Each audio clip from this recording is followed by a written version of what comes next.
পাকিস্তান সুড়ঙ্গ এবং পাকা বাংকার থেকে গুলি চালাচ্ছিল।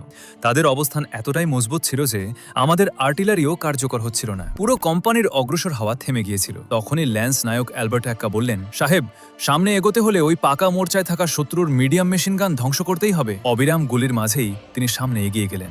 তার শরীরে গুলি লাগে, তবুও তিনি থামেননি। প্রথম বাংকারের কাছে পৌঁছে তিনি একটি হ্যান্ড গ্রেনেড ছুড়ে দেন। গ্রেনেডটি সরাসরি বাংকারের ভেতরে পড়ে এবং শত্রুর সেই মেশিন গান চিরতরে নীরব হয়ে যায়। এক পাশ থেকে রাস্তা খুলে যেতেই কোম্পানি দ্রুত সামনে এগিয়ে যায়। এর মধ্যেই শত্রুরা অন্যদিকের আরেকটি বাংকার থেকে মেশিন গান ফায়ার শুরু করে।